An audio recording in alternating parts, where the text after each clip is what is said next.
Welcome to the Andy Dare Show. This is episode 17. This week I live out a childhood dream of mine by interviewing Matt Mahaffey, mastermind behind the band Self. We talk about his story and his career in music. Thank you so much for choosing the Andy Dare Show.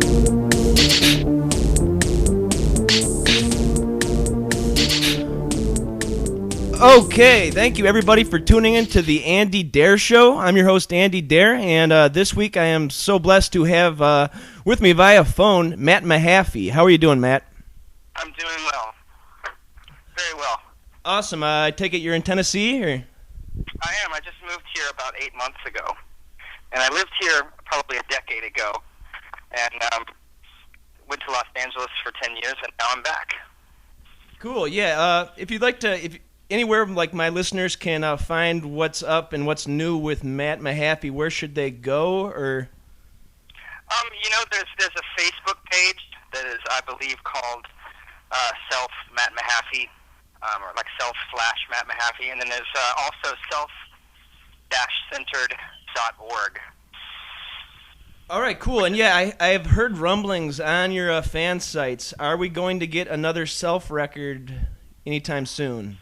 Absolutely. I moved to Tennessee so I could build my studio, and as we speak, they're putting in the drywall. So Sweet. It should be done in mid-July, and then as soon as that's up and running, that's my first order of business.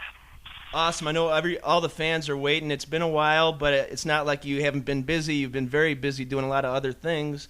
I would like to take it back to the beginning for my listeners, if that's possible. Saw you were born in Kingsport, Tennessee, and you started performing really early in your life with your brother. How was like your first experiences on stage with your brother? I think the first time that I performed with my brother was in a second grade talent show, and I think I did Joan Jett's "I Love Rock and Roll" with me playing drums and my brother playing guitar, and it was the classic older brother hates his younger brother because I followed him around everywhere and I wouldn't give him any free time, so he wouldn't rehearse with me. I would have my drums in one room and he had his guitar in the other room, and I would just hear him rehearsing and I would play to him really softly so he couldn't hear me. And so the first time we actually played together was on a stage at a elementary school for my second grade class. That is awesome.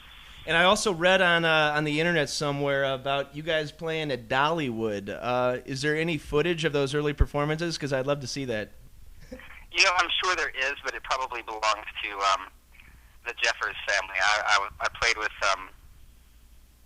Chad Jeffers and Michael Jeffers, and we would play like standard bluegrass and country songs, whatever the hits were of the day. And we were little kids, and Michael and Chad have actually gone off to great fame and fortune in the music, in the country music business. And I didn't go into country. I was always into beats and stuff. So, but I'm sure that they have some footage. Very cool. Well, how about your first experiences with alternative music? I know you're growing up a lot around country and bluegrass. How was it hearing your first alternative album that would blow your mind, and what are those early influences for you? I saw Kiss when I was 3 years old, and I probably saw Sha Na Na when I was 2 or 3, and then I was a big Kiss fan. My brother was into heavier stuff. He was into really technical guitar playing and stuff, and I kind of had no version to it and didn't really understand it, and we didn't really have a lot of Beatles records growing up or anything. I think what really blew my mind was when I heard Prince. I really got into Prince, and then then I got into hip-hop, and it was just all over from there. And it wasn't really until, I wanted to make beats, and I wanted to, be a rapper or something, and then realized that, the only role models you had, at least in the late 80s, was kind of like Third Base out of New York City, and then you had Vanilla Ice, which I thought was horrible. And then I think when Beck came out with Loser, I think that was kind of he just showed you how to do it how it's done. If you're white and you have a sense of humor and you're into lots of different things, like he really mixed it together in the proper way, at least to my ears. So yeah, and it still seemed really organic too. It wasn't forced like Vanilla Ice and all that. So. Yeah. It wasn't trying to be black. It was just like taking all these things and stirring them together and lighting it on fire. That's what I liked about it.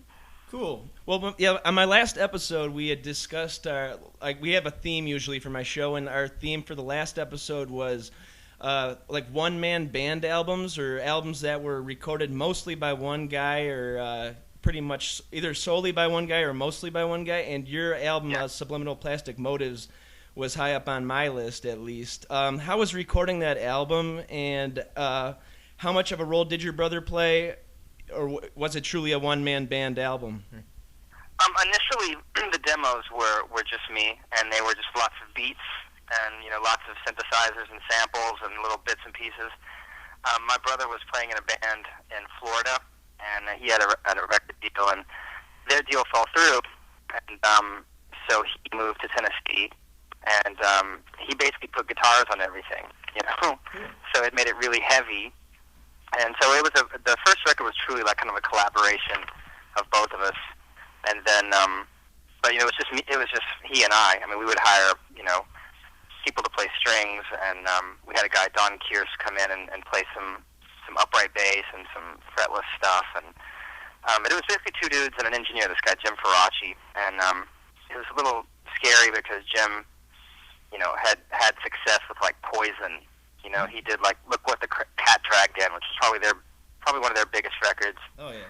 And so I was a little nervous because I was like, I don't want it to sound like 80s hair metal, but Jim was real versatile, and he did a great job. And we did it at this wonderful studio called the Bennett House. I'm actually here in Franklin, where I live now. And it's this old antebellum house with these huge rooms that you can stick microphones in, and it was really a great experience. Well, yeah, you put the album on now and it still explodes. I mean, it sounds like it was like made about 5 years ago, not 15. Right on. I appreciate that. But yeah, so you followed that up with Half Baked Serenade, and that was all on Sponge Bath. How was your relationship with Sponge Bath, and how many other bands were on that imprint at the time?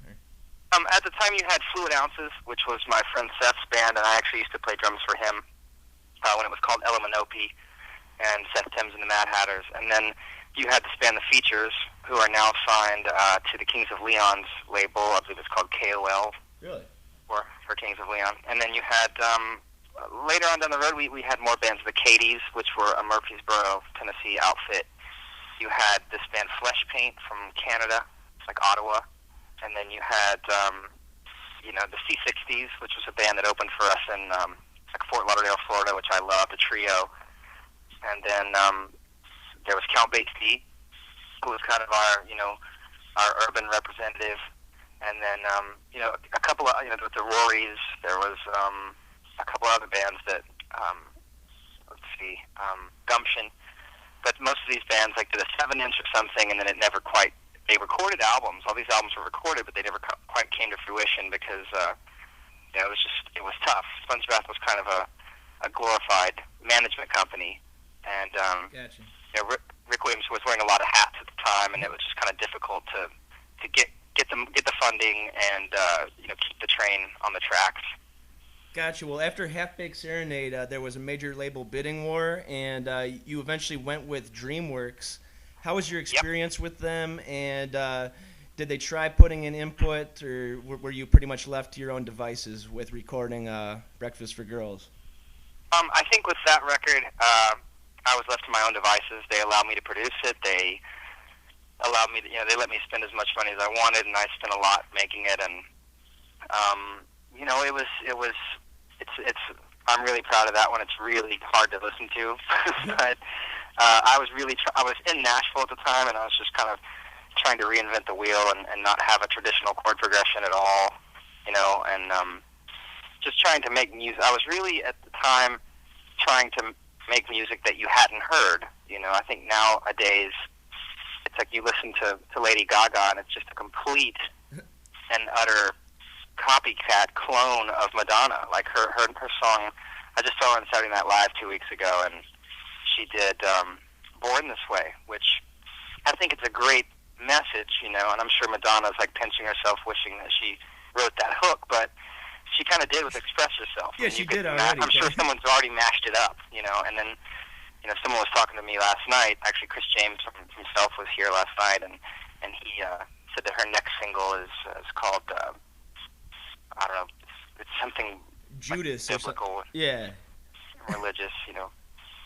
So it's just like, wow, I can't, you know, it's. There was a band in the '80s called Pop Will Eat Itself, and they couldn't have been more right. Oh yeah, yeah. I kind of feel like they'd be an influence on you a little bit with all the mashing up of everything, putting it in a blender, but keeping pop melody to the forefront. Yeah, I mean, I'm a pop junkie, man. I love melody, I love harmonies. That's pretty apparent, but I just like to do it in a way that I haven't heard before, and I think that's what every artist should do, is try to reinvent the wheel and go different places, as opposed to, you know, I just sang on a Lupe Fiasco record, his record Lasers, and he has one line on there where he's like, he's talking about like, your song isn't a hit unless it sounds like these did, and I guess he's coming at it from like the label's perspective of, you know, talking to him like, man, you ain't got a hit unless it sounds like these hits that sold millions and millions of copies. And so you have to bite styles. You have to bite somebody that just had a hit. You know, it's really, really gross. That's smart that he put it all out there like that, though. I mean, yeah, no, it's a good record, and I think that he feels that he sold out on it, and I like it. I mean, I didn't really know much Lupe Fiasco until this record, and I get it that it's a very pop record for him, but it's kind of forcing me to go back and dig through his old stuff, which is really good. Yeah, that's what it's all about. How was like the relationship with MTV during like Breakfast with Girls Point? Like, were they friendly to you, or? No, they weren't. I think Subliminal Plastic Motives, our label at the time, sunk probably $1 million into promoting the band, and they promoted it to the industry, and so they got us on all these magazines that consumers don't necessarily have access to. It was kind of promoting us to all the radio stations, and please add this band, you know. Yeah. And so I was thankful for that, because to this day, you know, there's lots of people that say, "Oh man, I used to program in Denver, and we spun you guys all the time, and you know, I was a big fan." So it's like you find people in the business that know my band. You don't find a lot of people that are just, you know, not musicians that know my band, you know. Yeah. Which is kind of weird, but we did do 120 minutes, and oddly enough, when our video premiered, they said we were God Lives Underwater, which was another band that had a video premiere that night, and then they said God Lives Underwater was Self, and that really sucked, because if somebody actually did like the song, they went and bought a God Lives Underwater record. That's sort of random, because then you would later form Wired All Wrong with one of their members, right? Yeah, I did. Yeah, Jeff Terzo and I, we actually bonded over that, and then you know, our wives became friends, and we started hanging out. And he was doing the Wired All Wrong thing solely, and initially had intended on having a different singer on each track. And I was working on a Self record that didn't come out called Ornament and Crime, and so he'd never asked me to sing on something. And then when my deal fell through and the record was not released, he was like, "Man, would you want to sing on this?" And I absolutely. So he gave me like 12 instrumentals, and we did one, and we both thought it was awesome. So we just kept going, and we just finished the whole record. Awesome. Well, yeah. So after DreamWorks eventually folded, how did that leave you guys? Did that like sort of like ruin the momentum you were building, or were you trying to look for an indie anyways, or? No, it was definitely a bummer. I mean, I loved everyone at DreamWorks, Mo Austin and Michael Austin and Lenny Warnaker and you know, Luke Wood and all these people that were doing great things, and I truly believed that the stuff that they were signing, they were behind and they believed in, and they were able to push it in the right ways. I just made a really weird record for them. So the next record that I did was After Breakfast with Girls was all toy instruments, and yeah, that did that on Sponge Bath, because they just were like, yeah, this is way too weird, and we don't want to release it. So I did it through my indie, and then I thought the cover of the Doobie Brothers song was mind-blowing, by the way. Oh, thank you. Right on. But no, I did in turn do another record for them, and but they were like, you have to work with a producer this time. We got to wrangle this in, and so I worked with I picked Mario C. Mario Caldato Jr., great producer, Oh, and then yeah. Mickey Petralia, who was also a great producer, and they did it, half and half, and it was really a lot of fun. But unfortunately, we played our first show after the album was done, and we actually had Rich Costi mix it, and Rich Costi's super rad. Like he produced Muse's Absolution, and he had just finished that when he was mixing Ornament and Crime, and it was really cool hanging with him. Awesome. But then, we did a show, and unfortunately, the next day we were told that the label was sold, and my accountant was emailing me saying, like, this could be very bad, Oh, no. because we'd never really sold any records. We'd never really made any money. I think, it was a bummer. Well, you say you play your first show at that point? You mean the first show for that album, or really the first show? Oh. We had toured extensively, at least the States, before then on other albums, but this was our first show, kind of like fresh out of the studio with new material, Awesome.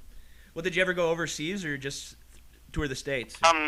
Just the States. We went, I went to Japan to promote Gizmodgery for a week or two and did just relentless Japanese interviews. And I don't know if you've been to Japan, but the time difference is just debilitating. It's, it's so completely out of whack that there's no real way to adjust to it. So I was kind of sick the whole time. But then I've been back a couple of times to Japan. I think Tokyo is just the best city on the planet. It's amazing. Cool. And how'd you get the idea to use the toy instruments for Gizmodgery?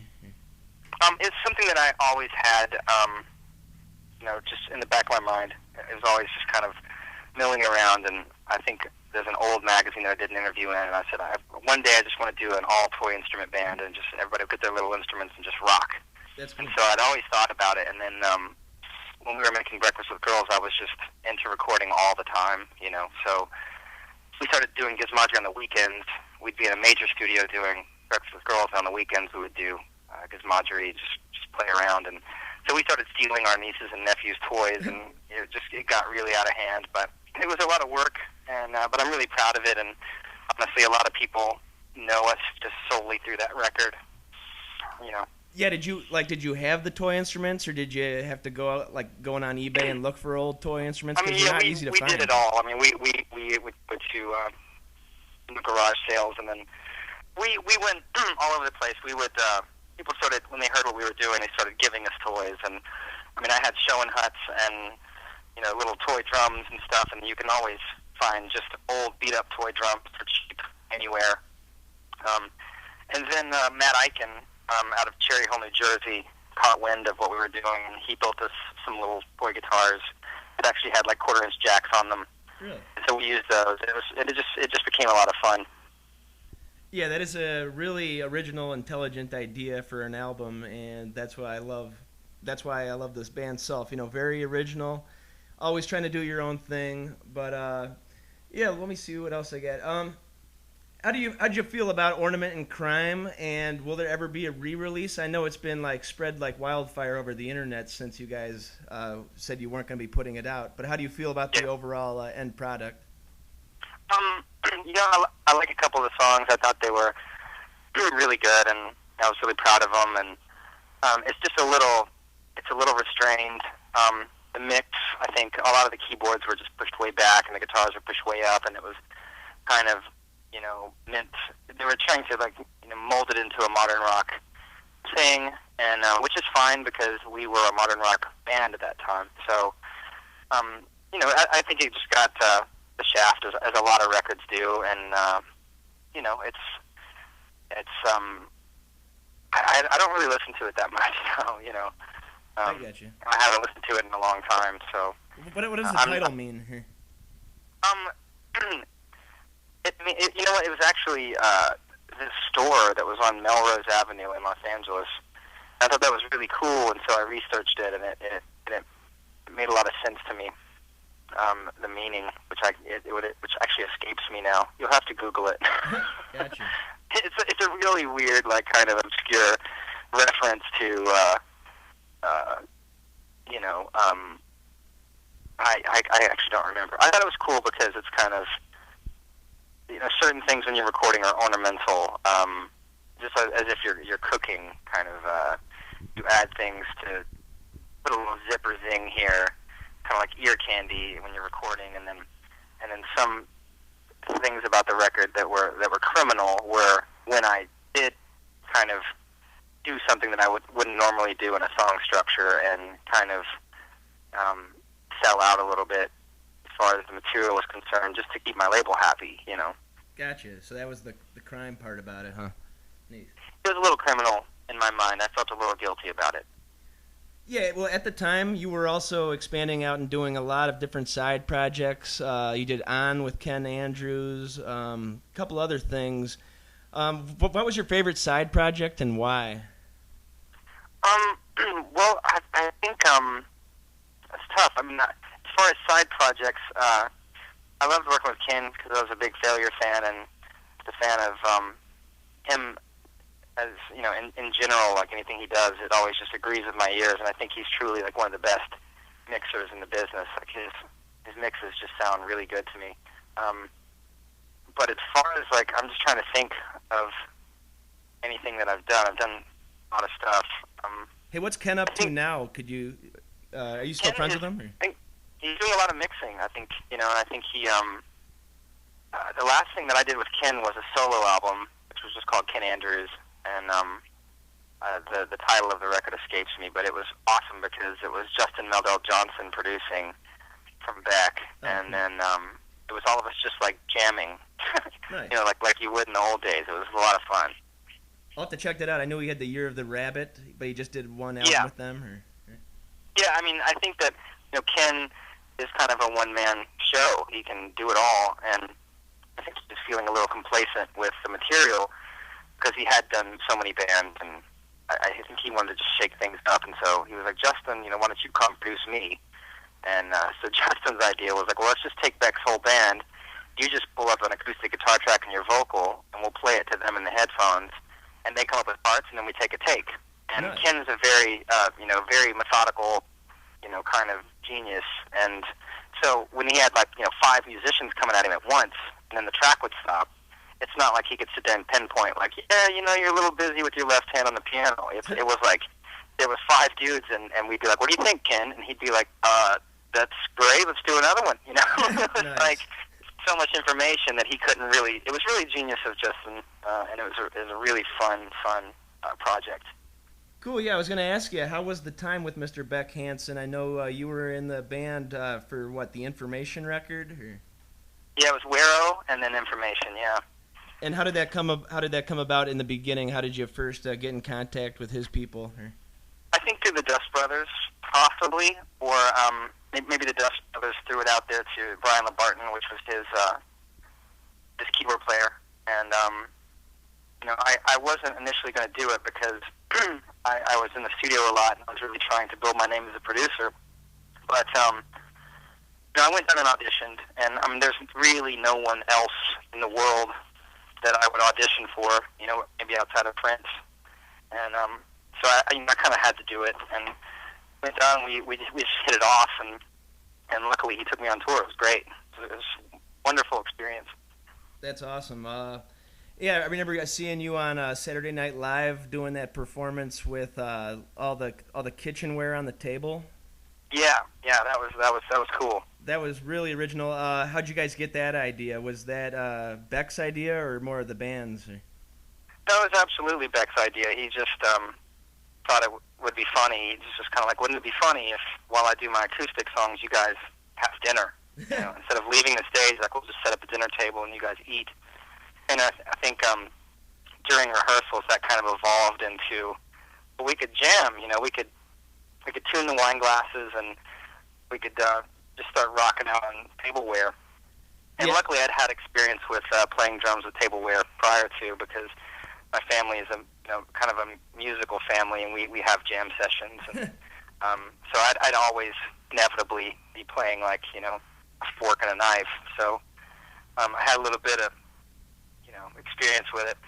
And it just evolved into this thing that just became like the hit of the show. We did this B-side, Clap Hands, from Wero, and everybody just went nuts. And so when we got Saturday Night Live, I think we were promoting the Information, but the song that we wanted to play, the second song, was from Wero as a B-side, and initially I think the Saturday Night Live crew wasn't down with it, but Lorne Michaels was like, well, let me just see what they want to do. And then when he saw it, he was just blown away and said, you absolutely have to do that. And then someone said, like, the last time that someone played a dinner table on Saturday Night Live was the Muppets, which I thought was cool.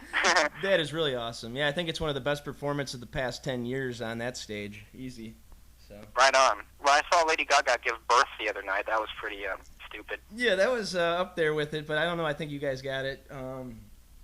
Yeah, so about that point, did you guys, how many dates did you play with Beck for that tour? Was it pretty long tour or a couple different tours? I don't really know. It's a lot. It was a lot of dates, and it was, we went to Europe and then the States and then back to Europe and then the States. And when we got back to the States, our last show, at least for the information tour, our last show was in New York City, and we were planning on flying out of there. But the drummer, Matt Sherrod, had to go join up with the band. He had to fly to Japan to join up with another tour.